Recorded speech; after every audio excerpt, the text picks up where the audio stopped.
We've lost the desire to create for fun, to create for yourself, to create for the fulfillment and the joy of just making something with your own hands. I feel like nowadays everyone is so focused on creating for views, likes, comments, smash the subscribe button, money, fame, that we've lost the playfulness that is creation. We've lost the ability to just have an idea in your head, make it with your own hands, make it with your computer, make it with your pen, and then just show it to someone. Not worry about who's gonna see it, not worry about if it's good enough. So many people today are so worried about comparing themselves to creators on Instagram, making something that's a perfect craft or perfect just like what they saw online. But the reality is people used to just create things for the sake of creation. I think we've forgotten that creation is play. It's a way for us to just express ourselves, and it doesn't have to be for some big goal. It can just be to make something for yourself or some of your friends. I think about people who used to make zines, which are these really cool, I guess like indie magazines that people used to draw in their bedrooms. They used to draw them with papers or pen or marker, go to Kinko's or a Xerox place and photocopy it, and then pass them out to their friends. People used to make notebook art, so whether you're sitting in class or you're at home, just take a marker and sketch out your name, make it look really cool, do like a graffiti tag. And there was no goal. You weren't trying to become a master artist, you weren't trying to put it out there, you weren't trying to do something or be someone. You just did it because it was fun and interesting. I used to make a lot of mixtapes and mix CDs where I would love picking the right songs and then decorating the cover and writing the track list in a really interesting way and either giving that to someone or just making it for myself. They were all little forms of self-expression that I could feel proud about and enjoy. When I think about how people used to make their own websites, we weren't all trapped in this social media grid or a feed or YouTube videos like this. Websites were not there to make money. They were not there to make you popular, make you famous. It was just to share something. It was an extension of you, an extension of who you are and what you want to put out in the world. And I think that's really important. One thing that I felt when I first started kind of creating things for myself again is, well, I suck. I'm not a good artist. I'm not good at drawing. But that's kind of the point, right? The point is that you suck and it's okay. And you either get better or you do something and it's fun, and you flex something in your brain or your body that you're not used to and is unfamiliar. And so if you're sitting there saying like, but I suck, I can't create something, like, who cares? Why does it matter? Who's judging you? You're only judging yourself. So I want to share some projects that I've been creating recently because I've really been trying to tap into my creativity and play recently. Two that I've been doing with my kids. They got into Pokemon recently. They're young still, and I didn't want them to go down the path of buying a bunch of Pokemon cards, collecting them, worrying about how much they were worth. So we started drawing our own. And to be honest, they started out pretty crappy. So this was one of my first ones here. This is Squirtle, if you don't recognize this kind of like malformed creature. And I did some coloring on this one. Sometimes the kids color, sometimes we do it together. Then I did like a Munchlax, and the fun part is I'm learning about this with the kids. Some of my drawings are really terrible. This is my Raichu that I kind of just copied from a book. This is a lightning Pokemon that my son colored in that I drew. No art skills for me here, just literally a couple lines. But then I have a couple that I'm proud of, like I drew this guy and I colored it with a pen and made it look kind of interesting. His name's Ghastly. This one's a Jigglypuff, one of my favorite Pokemon from Smash Brothers. I did a little shading on there. So, I'm not a great artist, but it was really fun to kind of like flex my skills, see my work improve, and then create these things. And then every day my kids use them and we use them together. And something about the quality bar being low, when the Pokemon cards look like this, the kids feel like they can create their own too. And so I'm really happy with that project we've been doing together. Another one is we've been drawing our own comic books. Our kids really like the book called Dogman. So this is actually one of my sons took it to school. This is the index of our comic book. You can see Dogman, Poopy Pants, that's one of our characters, the snake. And it's just been fun to make this together. And I do a little drawing and they do a little coloring, and sometimes they draw and sometimes they tell the story. But even if you don't have kids, you can make things that'll give you a lot of fulfillment. When I started going down this path of making things again, I had a blog from a couple years ago that was very focused on being a coach. It was very objective oriented, objective driven. There was a goal. I wanted to be a coach full time. I was doing a lot of coaching at work, and I made this blog that was very minimalist as a reaction to kind of like all the ad driven websites at the time. It was about 7 or 8 years ago. And I decided recently to just turn my website into something that's more of an extension of me. I redesigned it. I made this funky kind of shooting star that follows the cursor. I tried to emulate Hong Kong neon signs. Didn't quite nail it, but with my titles.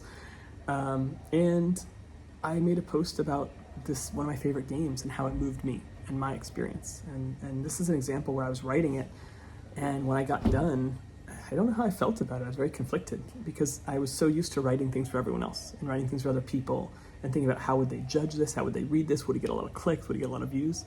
But then I realized, like, hey, I just captured my story, my experience with this game. I showed it to my kids. I found what I like about it, and it was so freeing, not trying to think about who I'm trying to impress or what my goal is, and just make something that made me happy and expresses something I'm excited about. A couple projects I've been doing recently, I had this little game I made called Storm Sword. It's like a little 3D RPG that I made, and so it's kind of like inspired by like EverQuest and World of Warcraft. You can be like an archer, you have these little bow and arrow weapons, and you can see my character here shooting things. I mean, it's really simple, you know, there's nothing crazy here. Now I'm going to combat, I can cast spells, and I can move around. I mean, this is just like a very simple RPG, but it's fun for me because, yeah, it looks like crap. It's kind of like maybe a Minecraft ripoff, but it's the type of game I always dreamed about making, and I can make it. Another one I've been working on is this little RTS, and there's a little bit of like kind of like real art in it, but most of it is just kind of like little line art and little characters. And so you have these little characters that can move around. You'll kind of recognize if you played StarCraft, which is what it's modeled off of. There's Fog of War. You can harvest resources. You can build stuff. So you can build like an assembly line building here. It works great on mobile. It's just an example of where I don't know if I'll ever finish them, but it's been so nice to just kind of pick these things up. And I add things in that I never would if I was building them for someone else or building with a goal. Another one is this sprite generator that I made. So I have this dream of eventually having different characters from different video games work together. So I made this sprite viewer with different characters. And so it pulls in a sprite from like Mario.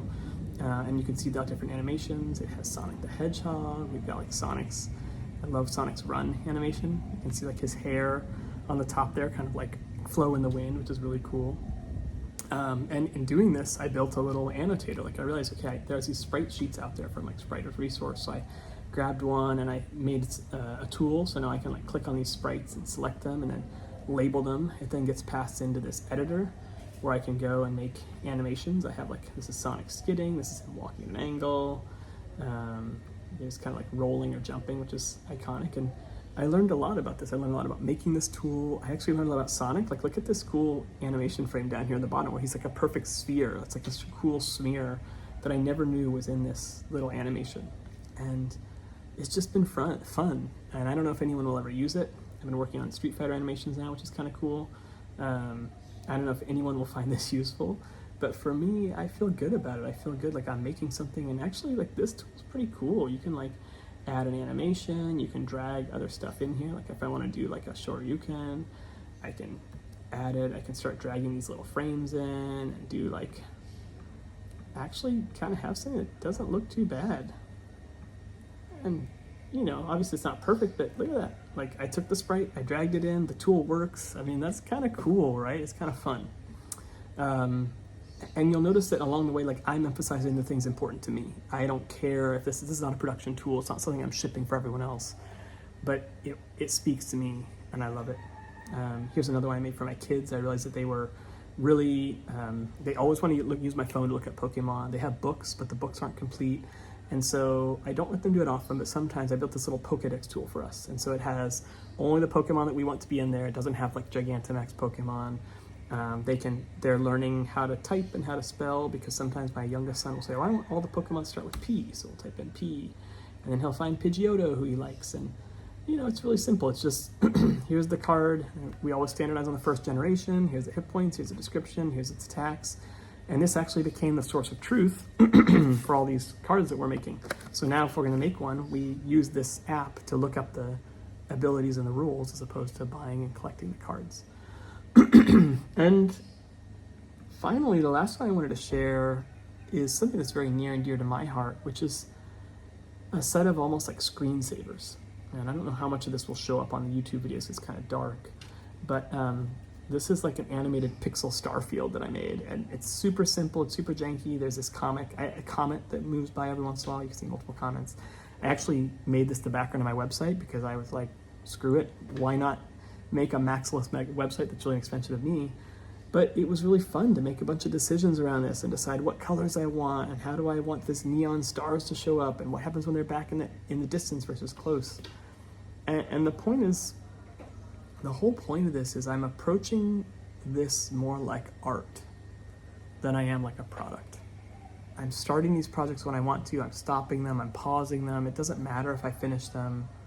All that matters is that I enjoy every minute of creation.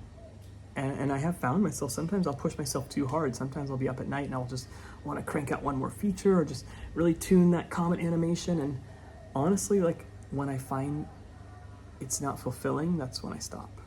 And so for everyone out there that has been living in a world of trying to get attention, trying to build a following, trying to make things that you see online that are super high quality or polished or almost emulate these idols that are amazing at making things, I hope you can take a step back today and just make something for yourself, make something that's fun, and relieve all the pressure to make something amazing, and just make something that makes you smile, make something that brings you joy, make something that makes you happy.